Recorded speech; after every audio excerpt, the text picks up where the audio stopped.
Hello everyone, welcome back to the Card Combo Show with me, Chocobilly. Opus 18 is very nearly here. I mean, we've had the full release now, so we can see all the cards, and there's a lot of really cool stuff anyway. But not touching on any of that yet, because there's lots of cool things that can be done, and I just want to test them first. Anyway, this week I will be looking at Mira from Opus 16, Fusoya from Opus 16, Cid Highwind from Opus 1, Ark Angel HM from Opus 8, and finally Lyse from Opus 17. So we have Mira, a 2CP 5k Earth Forward, and yes, I will be going over the loop, don't worry. So when Mira enters the field, choose a monster on your break zone. If its cost is equal to or less than the damage you have received, play it onto the field, and then when a monster you control is put from the field into the break zone, choose one forward opponent controls, deal it 2,000 damage. So Luminous Puma, you play Mira to then bring Luminous back onto the field to get a card back to hand. You then put it into the break zone to choose a forward or backup and add it to your hand as well. So quite nice. Obviously you're required to be at 5 damage, which is kind of hard to get to these days because most people rush you from 4 to 7. But still, if you do, playing Mira to get Luminous Puma ain't the worst. Hilgigas, I really like this card, and one of my favourite ways of breaking a lot of monsters, because a lot of monsters along the lines of a Tomos or Tross, for example, require you to use an action ability, at which point Hilgigas will cancel action ability and break the character as well, so your opponent doesn't even get to keep their monster, and I really like that. And it's a pretty troublesome monster, and if you're able to keep on replaying it back onto the field with Mira, and you only have to do 1 damage to do that, I think that's quite nice, to be honest, and to just stop your opponent from using lots of action abilities. And if they do, they will probably find a means of getting rid of Hilgigas first, so using another action ability maybe, or just breaking Hilgigas. Either way, it's probably costing them more, costing them more than you have paid for Hilgigas or Mira. Lyse, another really annoying monster, especially if your opponent is in the ice. They freeze everything out, they attack, Lyse reactivates all your characters, and you get to draw a card, which is quite nice. Also quite nice if you have some sort of other maybe action abilities or things that you want to utilize on top of your opponent's turn. So basically having Lyse on the field means that they will not want to attack, because you may have something like Bismarck on the field with a few open wind forwards, so you can dull them in response to your opponent attacking. Lyse will then trigger, reactivate everything, and then dull some more stuff. Goblin, just being able to search lots of things is quite nice, as well as the fact that Goblin can break itself and deal damage, so constantly be able to refund that Goblin onto the field, get a card to hand potentially, and then also continue dealing damage ain't too bad. Jumbo Flan, so when it enters the field, choose a forward, dull it and freeze it, quite nice. It's also one of the forwards that becomes 6k power, but will break at the end of the turn, so it's a nice little blocker, or maybe you can get a point of damage through, but ultimately being able to bring Jumbo Flan back in and dull and freeze something's quite nice. What I also forgot to mention was that Mira can bring in things of any element, so you might be an earth, I don't know, fire for example, being able to bring in some stuff that is off color for reactivation, or for dull and freeze, might be quite nice. Black Knight, and also, I can't remember the name of the monster now, but there's a ice kind of version of this card as well, which I also quite like. So when a forward of your opponent of cost 4 or less enters the field, put Black Knight into the break zone. If you do so, break it. So being able to constantly be able to replay this monster onto the field and breaking a lot of your opponent's cheap forwards would be quite nice. And a lot of the high-costed monsters, forwards that get played these days, are either stupidly powerful or generally quite low in power. So the lower power ones you don't have to worry too much about, but then you do have the big power ones, at which point you're going to need more than something like Mira and Black Knight to get rid of it anyway. I can't remember the other monster the ice one is, I forgot to put it in the video to be honest. But it's whenever your opponent plays a character, they have to discard 2 cards, which is pretty gross to be honest. X-Ray, so put it into the break zone, draw 2 cards, or at damage 5, draw 3 cards, which is really good. So if you are at damage 5, put it into the break zone, draw 3 cards, play Mira, bring it back on the field, put it back on the break zone, draw another 3 cards, so 6 cards. But even then, just be able to draw 4 cards off of X-Ray, put it in the break zone, Mira, bring it back, put it in the break zone again, 4 cards. That ain't too bad to be honest. YKT, so, or YKT 63, sorry. So when it enters the field, choose one forward, dull it and freeze it. Not too bad. But then if your opponent has 1 card or less in their hand, break it instead. And this is significant because it's one of Ice's only means of breaking something without that forward required to be dull. So yeah, to be able to break something is quite nice. And finally, Zoo. So put Zoo into the break zone, activate all the backups you control, or you can discard Zoo, choose up to 2 backups you control, activate them. You can only use the ability if Zoo is in your hand. So yeah, let's talk about the infinite combo. Obviously, it's a bit of a weird time to mention it now, given that we are moving into Opus 18, so there might be adjustments to be made to it, which I can see happening. But either way, I haven't talked about it yet, so I wanted to talk about it. So in your hand, you'll require Zidane, Lulu, Yuna, Mira, and Lyse. In the field, you will need Talika and 4 other backups. You will need 5 backups. And then in the break zone, you will need Zoo and Veilfor. So you will need to start by dulling Talika to make it so that you get -1 on casting of all characters. And then you'll need to somehow get all your backups to be completely reactivated again. Now I'm saying break Zoo and reactivate all backups because this will be the starting point, at which point the loop restarts. So you could play Zoo onto the field and then break it and then get all your backups back, or you could just discard Zoo from your hand to reactivate Talika, and that will give you all of your backups back as well, provided you started your turn with all your backups active. You will then play Lyse and return Zoo to your hand. Remember, Lyse will now only cost you 2 CP. So yeah, you now have 3 backups. You then play Zoo onto the field for only 1. And then you'll play Lulu onto the field for 2, returning Veilfor back to your hand. You have now used all of your backups. You will then put Zoo into the break zone to reactivate everything. You will then play Zidane onto the field for only 1 and remove the top card of your opponent's deck. And this is your win condition. This is ultimately the reason that you're doing this loop, because if your opponent cannot interject in any way at this loop, then you can just keep on doing this until they have no more cards in their deck. And if I'm not mistaken, you can, once you have proven that you can do the loop once, you can say to your opponent, I'm going to do this loop as many, X amount of times, basically, and you don't actually have to make them do it. So you can just say to your opponent, look, I can do this. Can you interrupt this in any way, shape, or form? If not, you have now lost. So yeah, that's kind of funny. You will then play Mira onto the field for only 1 to then play Zoo back onto the field. So you will be required to be at 2 damage for this to work, because Mira bringing Zoo onto the field is kind of important. You will then play Yuna onto the field for only 3 CP, and that will reactivate your backups, which you will then cast Veilfor to return all forwards back to their owner's hands. So you will get Zidane, Mira, Yuna, Lulu, and Lyse back to your hand, and your opponent will lose all of their will return all of their forwards back to their hands. But Zoo will remain on the field. So that just means that you get to cast Veilfor using all of your backups, and then you can restart back at the breaking of Zoo, which will put Zoo into the break zone. You play Lyse, gets you back to hand, play Zoo, play Lulu, and you see where I'm going. And you can just rinse this as many times as you want, and again, if your opponent cannot stop this, then you win. Right, next up we have Fusoya. So he's a 5 CP 8k water forward. When Fusoya enters the field, select the following actions from the top to bottom up to the same number of elements other than water as the cost you paid to cast Fusoya. Draw 1 card, choose one summon in your break zone, add it to your hand, choose 1 character your opponent controls, return to its owner's hand, and choose 1 forward, put it on top of its owner's deck. So that's really awkwardly worded, but basically it means if you pay a total of 3 elements when casting Fusoya, including water, you then get to choose draw 1 card and choose 1 summon in your break zone, add it to your hand. If you paid a total of 5, including water, then you would get to do all of those. If you paid 6 in total, doesn't matter. You can only choose up to, choose 1 forward. You don't then get to pick another option. But the water you pay for it doesn't work towards any of these things. You have to pay water base, obviously, to cast him. Anything additional gets you an additional effect, which isn't too shabby. So I'll be focusing more on the choose 1 forward, put on top of his owner's deck, because you can choose your own forwards and put that on top of your deck. So if you want to replay something, not too bad. Oh yeah, also the multi-elements. So be able to get that many. I mean, you'll need at least 5 elements on your backups to be able to do that. So Moogle FFTCG, all the job Moogle backups you control can produce CP of any element. That's quite nice. Shout out to my friend at the local playgroup for running this, and it actually works pretty well. But yeah, it's one of the easiest ways to be able to get multi-element backups.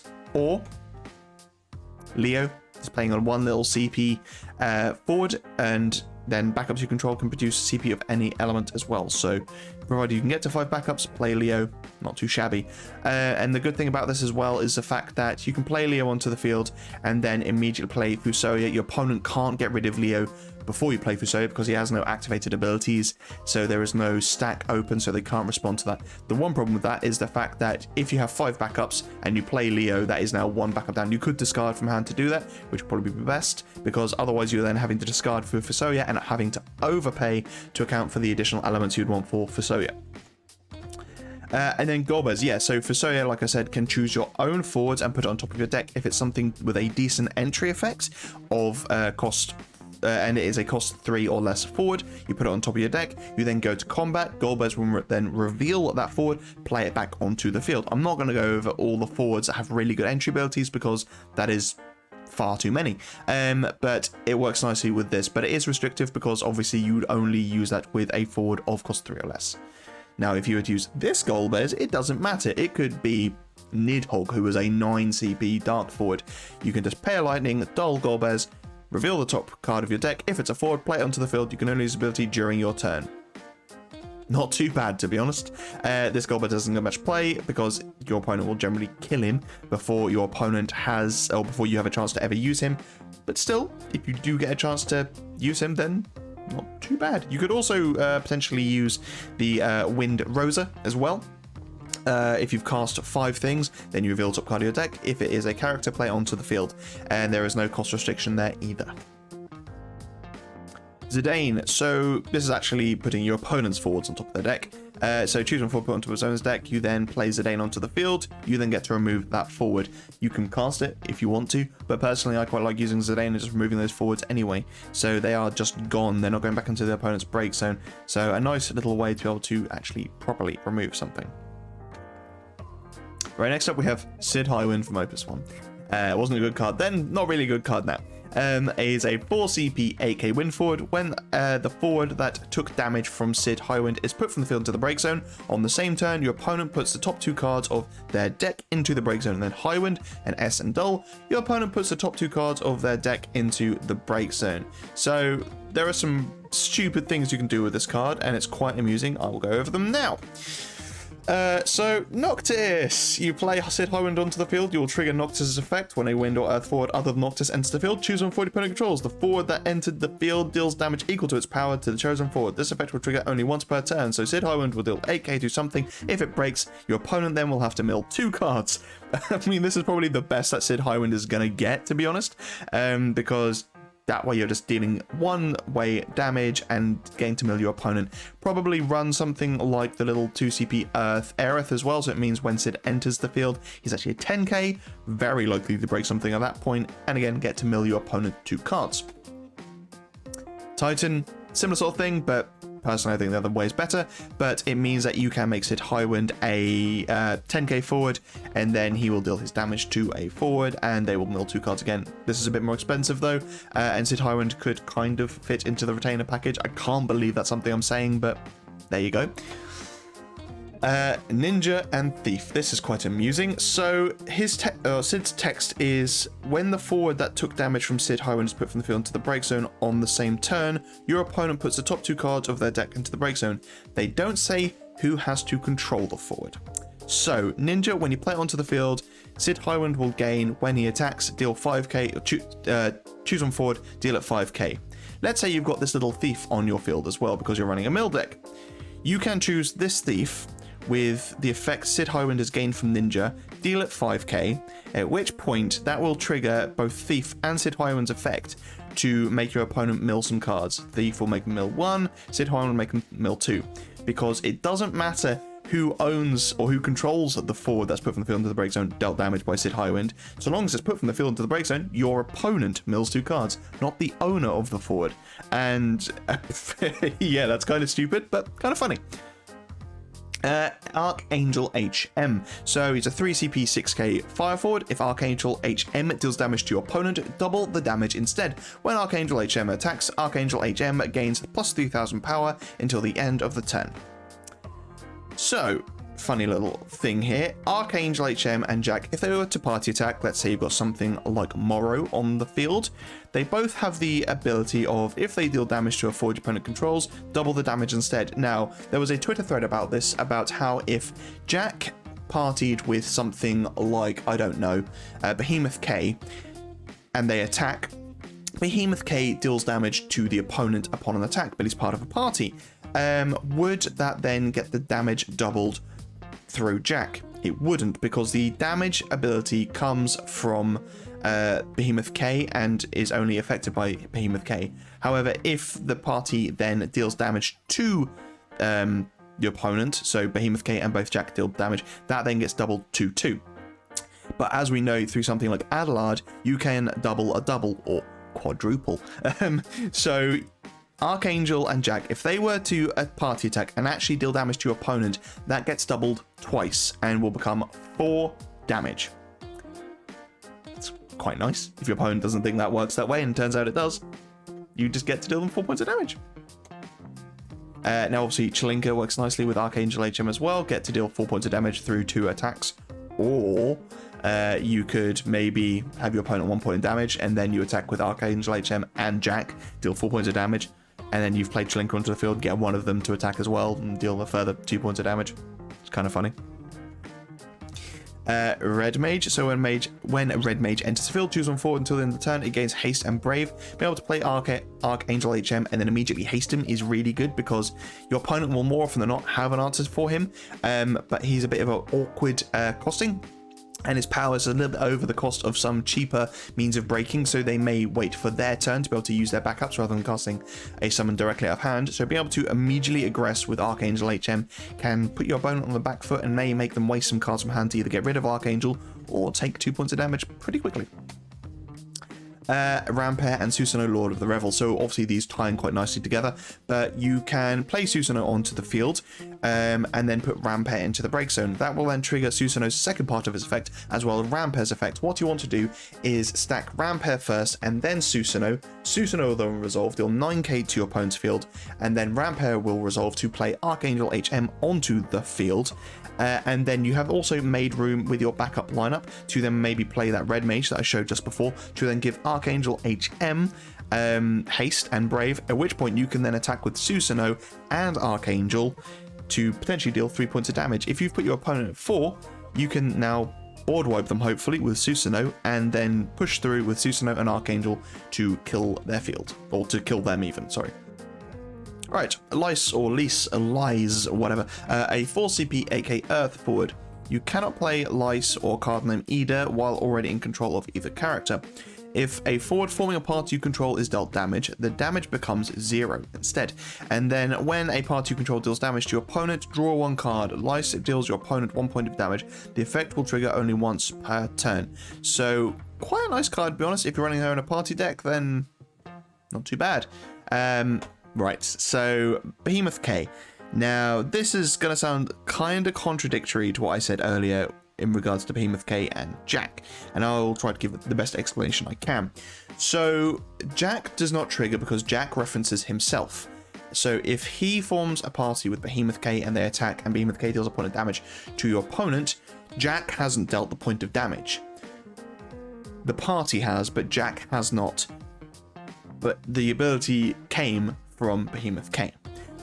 However, if Behemoth K parties with Jack and you attack and Behemoth K deals his point of damage from the attack, that will trigger Lyse's effect to deal an additional point of damage and draw you a card, because Behemoth K is a part of a party, which means that the party has then dealt damage. It's really awkward and kind of irritating that's the way it works, but that is just the way that works. The main thing there is the fact that Jack itself, the isolated card, is not dealing damage to your opponent. The party is, but Jack is not. Confusing, I know, but there you go. Similarly, actually, talking about Jack, if Jack and another forward party together and they are blocked by something, only Jack's damage is doubled. So if you've got Jack and another 5k forward, they will deal 15k to the forward, not the whole. It won't be 20k, for example. Anyway, yeah, Behemoth K. You attack, you get to deal a point of damage to your opponent. If Behemoth K is in a party, then that will trigger Lyse to make it so that she will deal another point of damage, and you get to draw a card. Morrow, I mean, a pretty tasty setup. You can make it so all your forwards can form parties with forwards of any element, and when Morrow forms party attacks, Morrow deals your opponent 1 point of damage. So again, similar to Behemoth K, Morrow party attacks potentially with Lyse. Now they can't take any damage, deal a point of damage if you're at damage 5 through Morrow, at which point you then trigger Lyse's effect to draw you a card. Now you can use that in tandem with Morrow forms a party and attacks, discard 1 card from hand. If you do so, draw 2 cards. So you can stack it so that Morrow's effect will trigger before, or his ability will resolve before you have to discard 1 card and draw 2. So then that will trigger Lyse's effect, so then you get to do another point of damage and then draw a card, and then that way you can discard that card if it is trash to then for the effect of discard 1, draw 2 when Morrow party attacks, if you follow me. Biggs, I don't like to talk meta very often, but it's too hard to ignore. I mean, a massive party focused deck with the Avalanche Operatives. Having Lyse on the field means that you've got these massive forwards that can't take damage, are doing horrible things when they party attack, and then they also get to deal additional points of damage when they do eventually hit your opponent, and you get to draw more cards. Grim. Shikari X, because I actually quite like Shikaris. And Shikaris kind of work in Earth Wind. They haven't been like that for a little while now, but still kind of fun. Yeah, so if you have all 3 Shikaris on the field and they all party attack, or I say all 3, there is now a Shikari, I think it's G now, but if X, Y, and Z, or Z, sorry, I'm not American, all party attack, Shikari X deals your opponent 3 points of damage. Again, it's part of a party, which then means Lyse will deal that 4th point of damage and draw you a card. So if your opponent's only on 3 points of damage and you get all the Shikaris to attack and you play Lyse, Shikaris attack, 3 points of damage, 4th point of damage, you win. Yuna can party attack with anything anyway. Well, she becomes she can become the named element, and she can party attack with people like that. But when she party attacks, choose 1 forward, loses 4,000 power for each attacking forward until the end of the turn. So obviously she would become, she would take no damage if she's party attacking with someone anyway because of Lyse's effect. However, your opponent may have a forward that can't be broken or something like that, so it would mean they'd still be able to block you. So using Yuna to make it so a forward loses at least 8k power, potentially more, is pretty good, and then you get to deal that point of damage, triggering Lyse again. Andoria. So yeah, when a party you control deals damage to your opponent, draw 1 card. I mean, yeah, just you get to draw 2 cards now when a party you control deals damage, and as I've already discussed, that works nicely with cards that will deal damage through their own abilities if they are part of a party as well. So yeah, drawing 2 cards, although Lyse will only trigger once, so Andoria can trigger as many times as you want. If you've got multiple parties that will deal multiple points of damage, then Andoria will trigger every single time and draw your card. Lyse will only trigger once because she obviously you wouldn't want a card that is just constantly dealing passive points of damage like that. That would be silly and broken. And that is it. Yeah.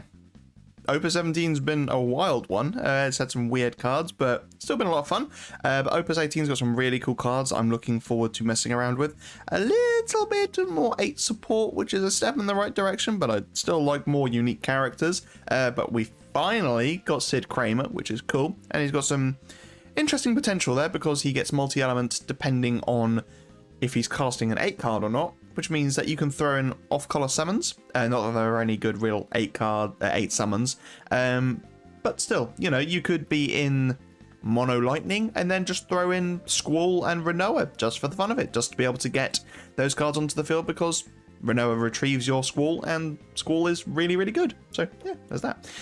Anyway, I'd like to know what you guys are looking forward to in Opus 18 as well. There's some incredibly cool things, and anything you thought of the cards featured in today's episode as well, including the loop. Have you tried the loop? I haven't. I'm still trying to work out if I can make the old school Yuri Aerith Zezat combo any good or any better, but no is the answer to that question. Anyway, thank you so much for watching, guys. Stay safe, be lucky, and I'll see you in Opus 18.